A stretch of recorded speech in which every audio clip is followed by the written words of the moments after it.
Welcome into Automotive Insiders for another year. I'm your host, Jason Stein. Great to have you back listening again. We're coming to you from CES 2026 in Las Vegas, where technology and mobility are being built in real time. And few companies are more central to that transition than Bosch. Bosch is a 140-year-old engineering company that's now becoming something very different and much broader, a company that sits at the intersection of hardware, software, artificial intelligence, and industrial scale deployment. Bosch expects its software and services business to exceed $6 billion by the end of the decade, with roughly two-thirds of that coming from mobility alone. But what's most important about Bosch's story is not just the scale of that shift, but what it represents. As Paul Thomas, president of Bosch in North America, puts it, software alone doesn't change the world. Hardware alone doesn't either. But when the two come together, that's where progress really happens. That idea runs through everything Bosch is showing at CES, from AI-powered cockpits and by-wire vehicle platforms to autonomous trucking partnerships to agentic AI systems now being deployed inside factories. This isn't innovation for innovation's sake. It's innovation aimed at solving real problems: safety, productivity, and efficiency. So today, in part one of my two-part conversation with Paul, we talk about innovation and transformation. It's Paul Thomas, president of Bosch in North America, on Automotive Insiders.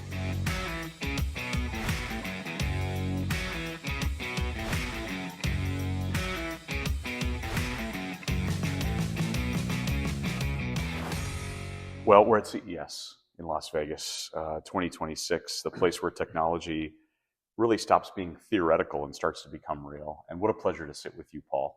Thanks for being on the program. Thanks for being with me. It's a pleasure. It's a pleasure, and I always enjoy coming to Las Vegas as well to see what is happening in the world a little bit, what our competitors are doing, and also what some of our partners are showing. How many CESs for you? Yeah, I've been to about 7 CESs to this point, and each year they get more and more interesting because I start to narrow or expand my views on certain things, specifically into robotics or specifically into different things that you see in the industry, or I see personally that I like to get involved. Yeah, the show has really morphed. I mean, I remember back in the automotive, the first installation of automotive here was in a parking lot outside the convention center when Microsoft got together with Ford and they talked about sync. Mark Fields, former head of North America at the time, was introducing some of the revolutionary additions to the vehicle. And now, I mean, it's a must attend if you're in the automotive space, whether supplier or automaker or related, right? Yeah, I think that the technologies that you see have to be part of an ecosystem, right? And mobility fits in beautifully to an ecosystem that you and I deal with every day, right? So whether you're driving, whether you're parking, whether you're eating, whether you're, with your family, there's certain things that have to start being connected. Otherwise, it gets frustrating. Yeah. And I think the world's getting to a point where, digitalization is important, right? And you can't ignore it. You can't ignore it any longer, no matter your age. Even if you have, parents, they have to be part of the digital technology. Otherwise, it's tough. Yeah, there's no more pushing back on technology. Correct. I don't want to be a part of technology anymore. Yeah, I think and that's what's great about CES is or at least what we're trying to use CES for, and what we're trying to do is have technologies that you don't have to push against, that they feel real natural in essence, and that they actually help people versus just try to make money. Yeah. This has become a place where it's an intersection of physical machines, digital intelligence. That's right where Bosch is. And I know you expect software and services, that whole side of the business, to exceed 6 billion euros by the end of the decade. Two-thirds of that coming from mobility. You're right at the epicenter of that. But I know that your message here at CES, simple, but it's profound. Software alone doesn't change the world. Hardware alone doesn't either. But when those two things come together, that's really where progress happens. Yeah, it brings me back when I was a younger engineer in my life. We always talked about the fusion of hardware and software.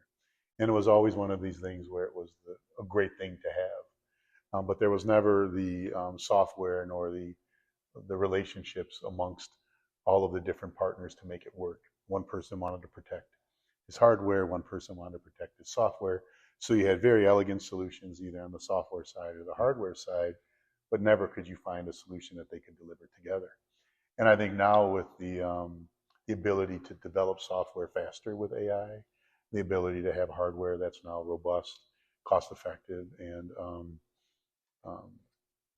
reliable. When you bring those together, this fusion has become a reality, which I think is super cool. And finding ways to find the best ways to fuse technology between software and hardware, and doing it in a way that doesn't create any critical errors, right? If you're dealing with safety components, you've got to look out for all that. And being responsible for that collaboration of software and hardware is extremely challenging. But that's what's rewarding. You can have a software engineer that can develop a solution that uses a piece of Bosch hardware, or he says, you know what, the Bosch hardware works, but so does competitor X. And that's great. And and that's something that's changing. I think we'll see it not only in mobility, but you'll start seeing it in other areas. If you look at certain connectivity topics like Matter, you move from Bluetooth to Matter to things where everything has to be connected somehow. And these barriers are coming down. And it's fun to accept it. It's fun to watch it work and not be skeptical. Looking at the energy all of this needs as well is a very interesting topic. Yeah. The energy from the people that develop it, but yeah. also the energy to operate it. Right. Yeah. When you generally look at your ChatGPT or things, I mean, the amount of compute power that's required to bring a sensor and a piece of hardware together, it needs more energy. Right. So the energy becomes critical.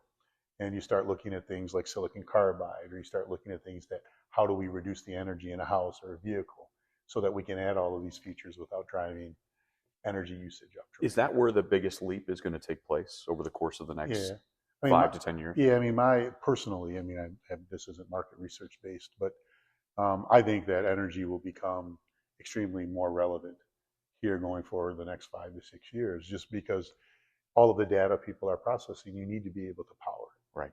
Yeah. And energy doesn't come without cost, whether it's coal-based or whether it's fossil fuel, or you could use the word nuclear, whatever you want to use. It's still complicated. And then distributing it, whether you use fuel cells or hydrogen or whatever, it hasn't been an easy task for anyone. I think that people will continue to progress on this fusion that you brought up, and I think that's super important. And then making sure you can power all of that. Wow. Will be really 140-year-old company this year. Yep. Bosch is.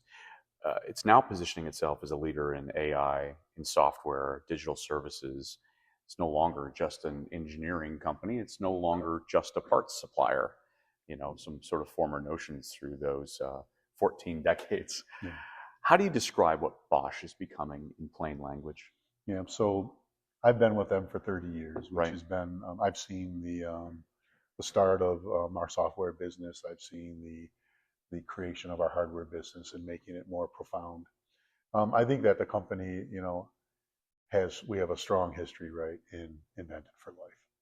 And I think inventing things in-house will remain super important for us. So the number of patents we create.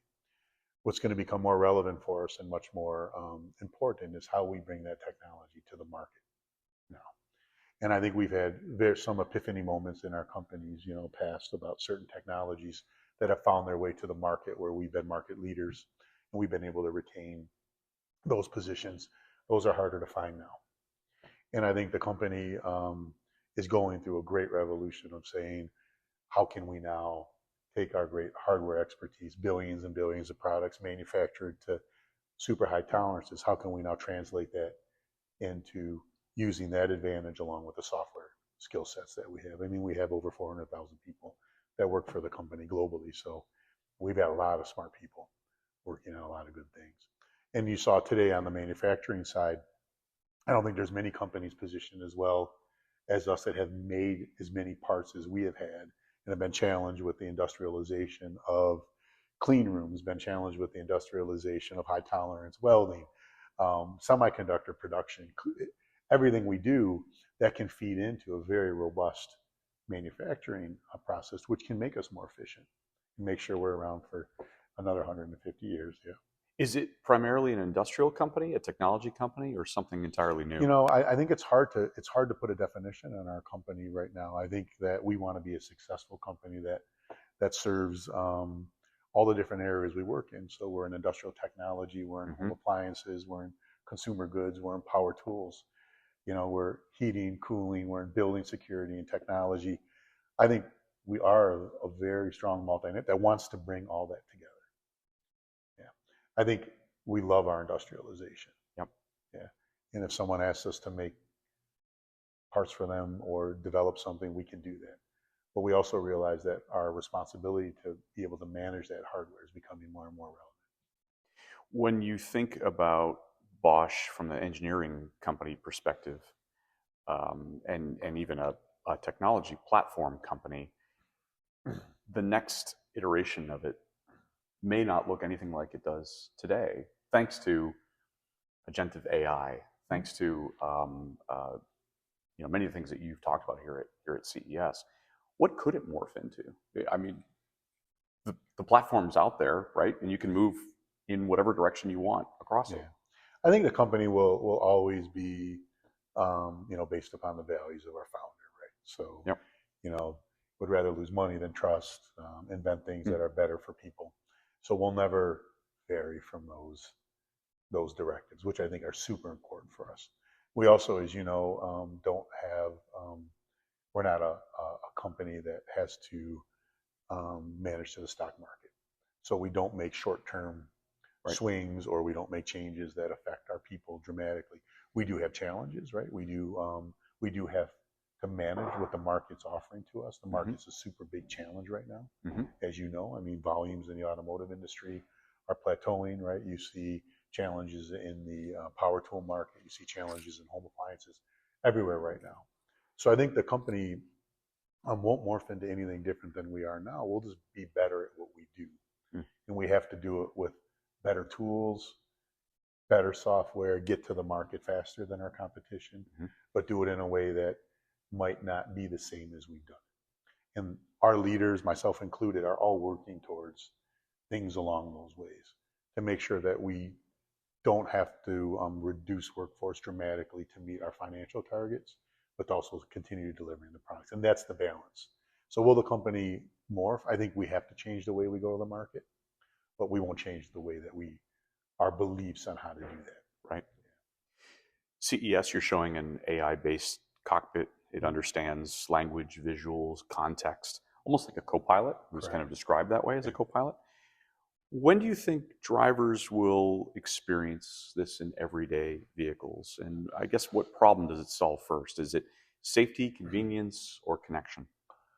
Yeah, I mean, if you ask me that question on a global basis, I would say that certain consumers are already using it and ready for it. If you spend time in China or in Shanghai, I mean, there's already use cases for smarter cockpits. Not because United States citizens don't like technology as fast, but the speed of adoption of things like this is happening faster in certain countries than it is in the U.S. I think that we will start seeing, and you already see it today. You have technologies from some OEMs which help you drive a little bit smarter right on the highway. You can take your hands off the wheel. You have a level 2+ autonomy, and people are really reacting well to that. And once it became more affordable, more people started to use it. So I think the affordability question will be a good one for us. If we can introduce technology in the region that's affordable, and consumers don't think they're spending too much money to use it, we'll start seeing a greater adoption of smart AI and cockpit technology. In the way that the software is being developed now, and I mentioned it even maybe earlier today, is if you're not creating bespoke solutions for car after car, but you're creating a general solution, it will become more cost effective. And we're just not there yet. I think the electrical architectures are coming along, and the vehicles will be able to handle the high compute that we have. The hardware is there. The ideas are there. I mean, there's certain automakers that, I mean, we can name a few of them on one hand, that are already in kind of more of a consumer focus. We'll see the others catch up. And I think that consumers are ready for it. I mean, if you do a lot of the surveys like we do, you see that they're ready for a safer vehicle. You see that they're ready for a vehicle that has better fuel economy. You'll see a vehicle that needs less service going along the ways, or one that can predict their service topics. So I do think that consumers will start adapting this, and we have the responsibility to make it affordable. and make it available. Right. Do consumers trust the technology more today, or is that level of trust increasing? I think it's increasing. I mean, you can even see in Las Vegas this week, you see a lot of autonomous vehicles Right. advertised. You can scan them and get rides pretty significant, Yep. pretty easily now. I think the trust will come. I think the trust will come. I think that there's a lot of trust in when you show them what the car or what the vehicle is seeing, what the smart cockpit is providing. Some of them may think that the car can drive better than them. Well, and related, you're also showing vehicle motion management, which is it controls a vehicle across 6 degrees of freedom, if you will, to reduce motion sickness, improve ride quality. That's a very human problem to solve, right? It must be just as important, Paul, to have the autonomy and the software feel comfortable, not just capable. Yeah, I think it's what I like to do is I don't know what type of vehicle you drive, but when you get into certain vehicles have a certain feel. Right. And you would say that that's the DNA of a vehicle. That used to cost a lot of money to say the steering feel or the braking feel or the cornering feel was all based upon certain dampers and hardware and speed of control. And if you had a great calibration engineer or someone that knew how a steering wheel was supposed to feel. I think that the ability now to tailor that to the way an OEM wants the vehicle to feel is a lot easier now because it's not hardware based, right? So you just have to spend a lot of money on what type of braking components you need. Exactly. Right. Like I want the car to stop this fast. Well, then you need a bigger braking system, right? Or now you can have a smaller braking system, and the software now can make it feel more sporty or stop differently. So I think that's coming, and that's why this vehicle motion management control is so important. And even when you get into the suspension side, right? Do you want it lower? Do you want it higher? How does the vehicle act in corners? How does it act when you're on an open road? So that is definitely with the steer-by-wire and brake-by-wire technologies, where you can now really touch everything the vehicle's doing from 6 figures of freedom. It's really cool. So related to brake-by-wire and steer-by-wire, you expect over 7 billion euros in cumulative sales by 2032. That's not flashy tech. It's foundational, right? And is by-wire the unsung enabler of software-defined vehicles?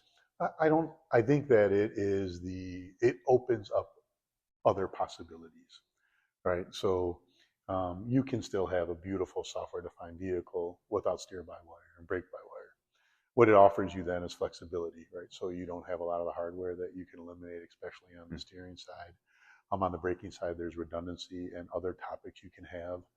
With brake-by-wire, there's also elimination of hydraulics and certain components that you won't need in the vehicle. So it's a progression.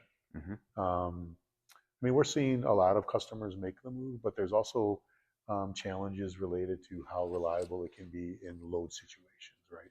So it's hard to overcome, but you can also find combinations where you have a brake-by-wire system in a vehicle along with a hard steering system, or vice versa. So I think we'll see the progression of it, and you may see maybe the front might be brake-by-wire, the rear might be conventional braking. You might see steer-by-wire in certain vehicles, specifically when you get into autonomy vehicles or vehicles that don't need steering wheels, or you don't want steering wheels on. You've got to have that. Right. So it'll be a progression, and we want to be a great provider of that technology. That's this episode of Automotive Insiders, and this part 1 from Las Vegas and CES 2026. Special thanks to my guest, Paul Thomas, president of Bosch in North America. Thanks for listening to the program on this platform or any platform of your choice. My name is Jason Stein, host of the program.